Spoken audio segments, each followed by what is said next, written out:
सेना में आकर सुरक्षा बलों के साथ जुड़कर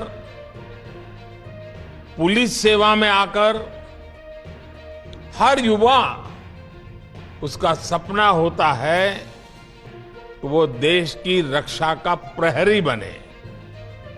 और इसलिए आप पर बहुत बड़ा दायित्व होता है।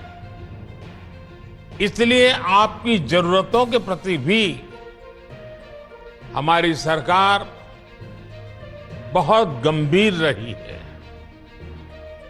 बीते कुछ वर्षों में अर्धसैनिक बलों की भर्ती प्रक्रिया में हमने कई बड़े बदलाव किए हैं।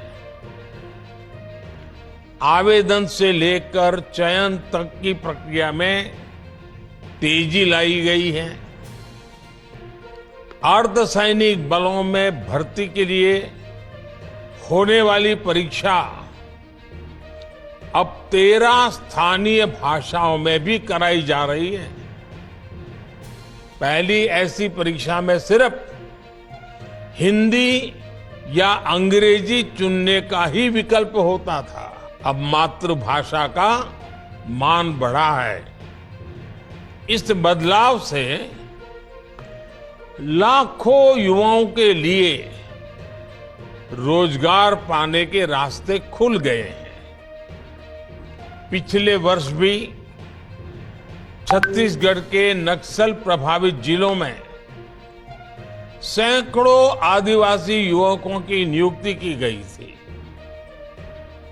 इन्हें नियमों में छूट देकर सुरक्षा बल में भर्ती पाने का अवसर दिया गया ताकि विकास की मुख्य धारा से जुड़े रहें। इसी तरह बॉर्डर डिस्ट्रिक्ट और उग्रवाद प्रभावित जिलों के युवाओं के लिए कांस्टेबल भर्ती परीक्षा में कोटा बढ़ाया गया है। सरकार के प्रयासों से अर्धसैनिक बलों को लगातार मजबूती मिल रही है। आजादी के इस अमृतकाल में देश की आजादी के और देश के कोटि कोटि जनों के अमृत रक्षक बनने पर आप सबको बहुत बहुत बधाई। मैंने आपको अमृत रक्षक इसलिए कहा क्योंकि आज जिन युवाओं को नियुक्ति पत्र मिल रहा है वो देश की सेवा के साथ साथ देश के नागरिकों की, देश की रक्षा भी करेंगे।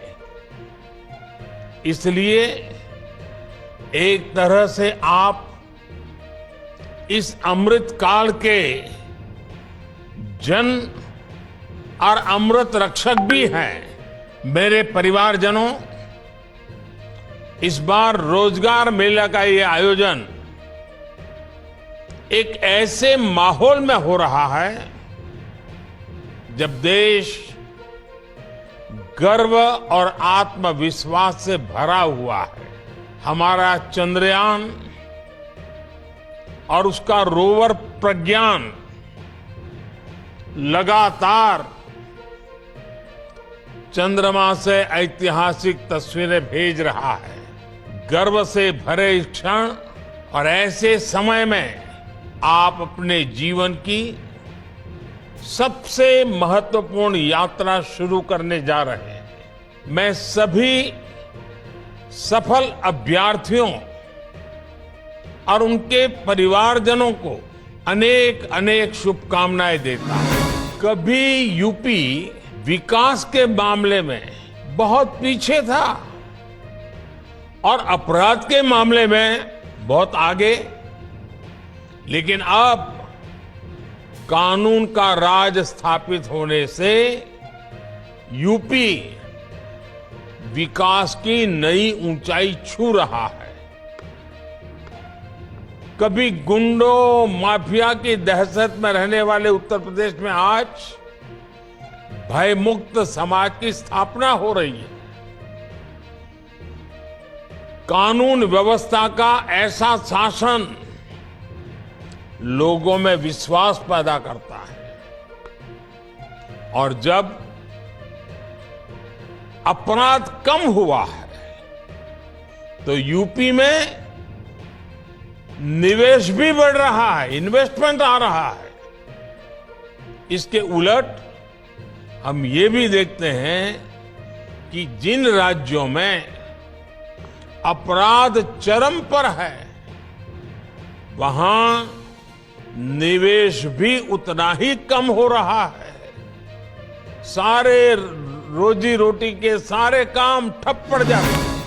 9 साल पहले आज के ही दिन प्रधानमंत्री जन धन योजना लॉन्च की गई थी। इस योजना ने गांव और गरीब के आर्थिक सशक्तिकरण के साथ ही रोजगार निर्माण में भी बहुत बड़ी भूमिका निभाई है।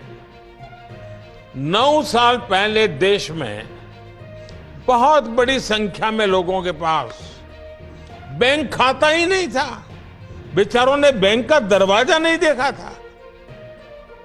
लेकिन जनधन योजना के कारण बीते 9 वर्षों में 50 करोड़ से ज्यादा नए बैंक खाते खुल चुके हैं।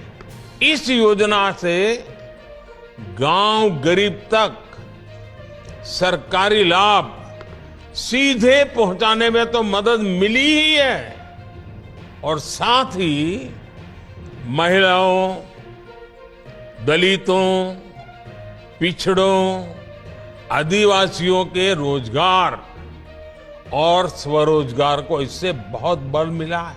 जब गांव-गांव में बैंक खाते खुले तो इसके लिए बैंकिंग कॉरेस्पोंडेंट्स के रूप में, बैंक मित्र के रूप में लाखों युवाओं को अवसर मिले।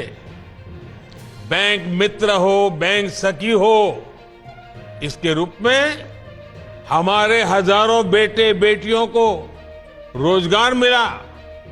आज 21 लाख से अधिक युवा साथी बैंकिंग कॉरेस्पोंडेंट या तो कहें बैंक मित्र या बैंक सखी के रूप में गांव-गांव में सेवाएं दे रहे हैं। बड़ी संख्या में डिजिटल सखियां महिलाओं और बुजुर्गों को बैंकिंग सेवा से जोड़ रही है।